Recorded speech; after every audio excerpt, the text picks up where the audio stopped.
Jadi, dapat dimengerti bahwa sesekali orang ingin melepaskan sebagian dari keluhan mereka yang terpendam, karena dapat mengurangi stres.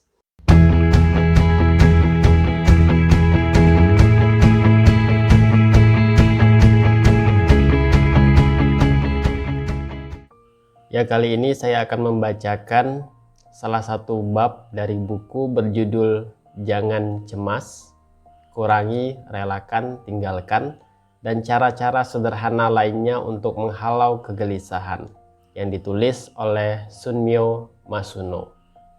Ya, nanti setelah saya membacakan salah satu bab dari buku ini, saya akan mencoba untuk mengambil pelajaran apa kira-kira yang bisa kita dapatkan dari bab yang nanti saya coba bacakan di video ini. Bab 39. Jadilah pendengar yang baik. Hubungan ditandai dengan memberi dan menerima. Dia hanya bisa meratap dan mengeluh. Saya tidak tahan berada di dekatnya.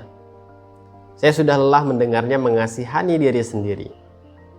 Hampir setiap hari kita mendengar kalimat-kalimat seperti ini. Baik itu percakapan dengan nada bergurau ataupun percakapan serius, bagian terbaik dari berkomunikasi dengan seseorang adalah timbal balik yang alami, seperti permainan menangkap bola. Namun, dengan adanya email dan SMS sebagai sarana komunikasi utama dalam pekerjaan dan kehidupan pribadi, kita kehilangan kesempatan untuk melihat wajah lawan bicara dan menciptakan irama percakapan. Dan hal-hal yang ingin kita katakan tertahan di dalam hati.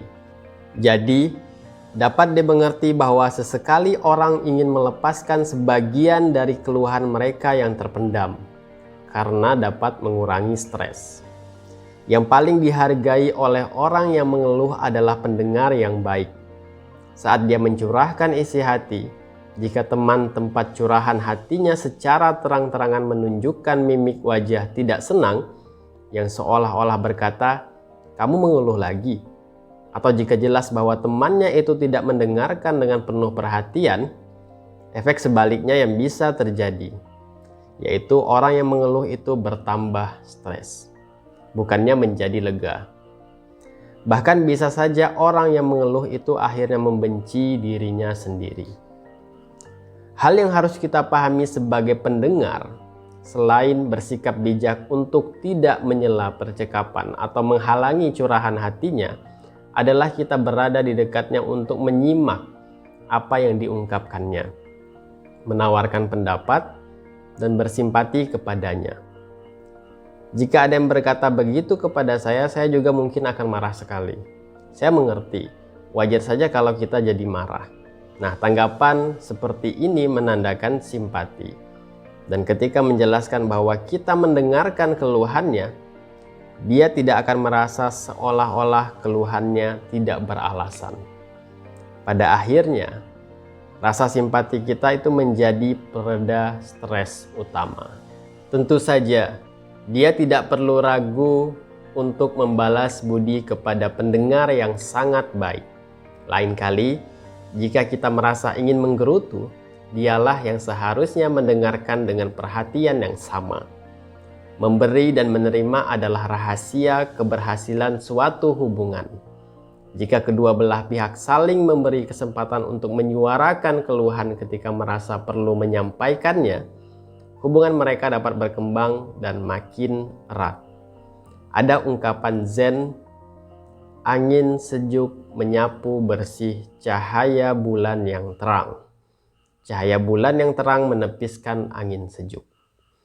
Meskipun angin sejuk dan cahaya bulan yang terang itu indah, masing-masing memiliki giliran dan bersama-sama menonjolkan keindahan. Jika hal ini kita terapkan pada hubungan antar manusia, kita dapat mengatakan bahwa seorang teman bersandar pada teman yang lain, yang kemudian keduanya saling mendukung. Setiap orang yang saling mengandalkan pada saat yang paling dibutuhkan akan menumbuhkan kepercayaan, dan selanjutnya terjalinlah hubungan yang mendalam. Memang Ikatan antara dua orang akan tumbuh lebih kuat apabila masing-masing merasa didengarkan oleh yang lain. Saya telah menyebutkan 7 karunia dana rohani Buddha, yaitu membiasakan diri memberi berbagai karunia kepada orang lain. Salah satu dana adalah baik hati. Baik hati berarti bersimpati pada orang lain. Meluangkan waktu untuk mendengarkan masalah orang lain tidak diragukan lagi adalah sikap yang simpatik. Bagaimana jika kita memanfaatkan kesempatan untuk membiasakan diri memberikan karunia ini kepada orang lain? Membiasakan diri untuk memberikan karunia ini adalah bagian penting dari ajaran Zen. Karena mendengarkan kesusahan orang lain dapat menjadi cara untuk mengasah hati kita sendiri, membantu memperdalam kemurahan hati kita sebagai manusia.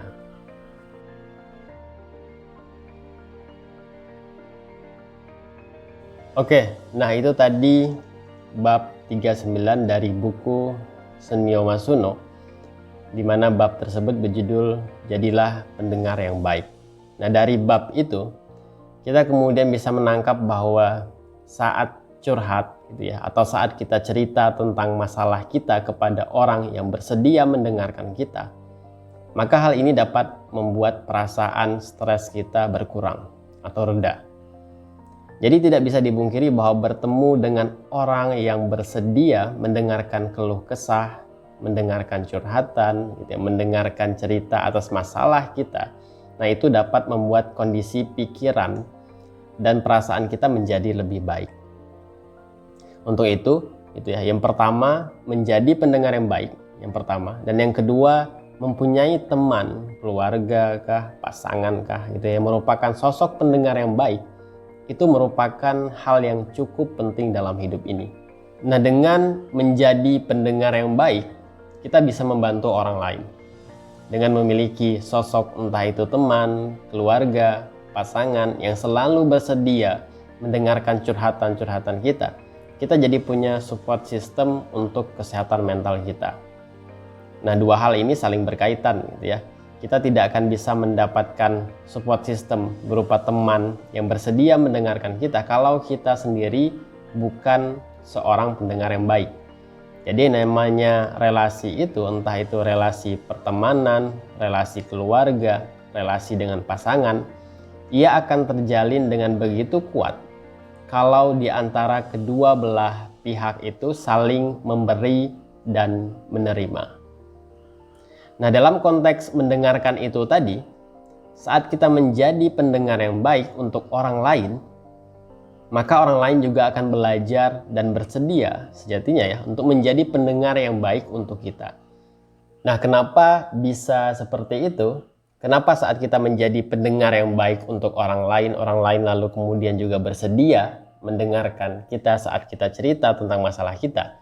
Ya karena dia tahu gitu ya, saat seseorang ingin bertemu dan menceritakan masalahnya, yang diperlukan orang tersebut adalah didengarkan. Nah, bagaimana dia tahu itu? Ya, dia tahu karena kita pernah melakukannya untuk dia. Jadi memberi dan menerima. Kita pernah dan bersedia mendengarkan dia, dan dia kemudian bersedia untuk mendengarkan kita. Jadi hari ini kita memberi telinga kita untuk dia, untuk mendengarkan dia. Suatu saat dia juga akan melakukan hal yang sama kepada kita. Dan akhirnya hubungan kita dengan orang tersebut akan semakin dalam. Dan support system pun akan tercipta. Jadi inti yang pertama adalah tadi menjadi atau jadilah pendengar yang baik untuk orang lain. Setelah itu orang lain juga akan bersedia menjadi pendengar yang baik untuk kita. Tapi saat kita tidak menjadi pendengar yang baik untuk orang lain juga tidak akan menjadi pendengar yang baik untuk kita. Dan ketika kita tidak memiliki pendengar yang baik di sekitar kita, dan saat kita ada masalah kita tidak punya tempat untuk berbagi, dan saat kita tidak punya tempat untuk berbagi pikiran dan perasaan kita yang stres, yang kacau, yang galau, yang sumpek, jadi akan lebih lama bertahan dalam diri kita. Kemudian pelajaran lainnya yang bisa kita dapatkan dari bab ini tadi adalah kadang kita sering berpikir gitu ya, bahwa membantu orang lain yang punya masalah itu adalah dengan memberikan bantuan material.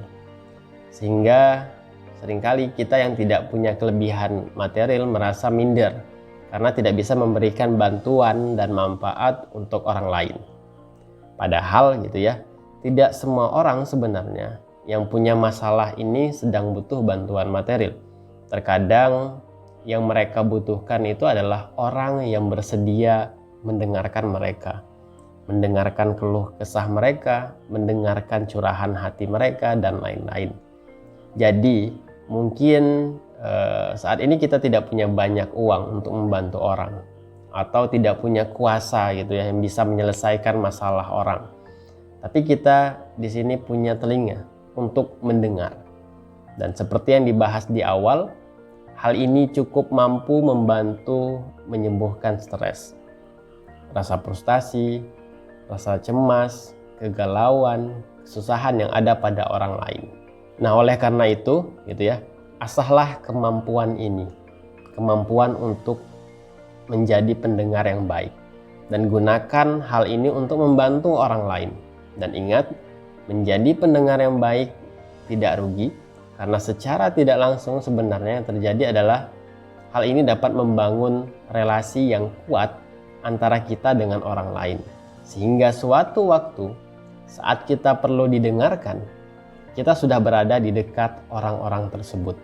Orang-orang yang pernah kita dengarkan dan siap membalas kebaikan kita dengan menjadi pendengar yang baik untuk kita. Itu saja ngomongin buku kali ini. Sampai jumpa lagi di ngomongin buku berikutnya. Terima kasih.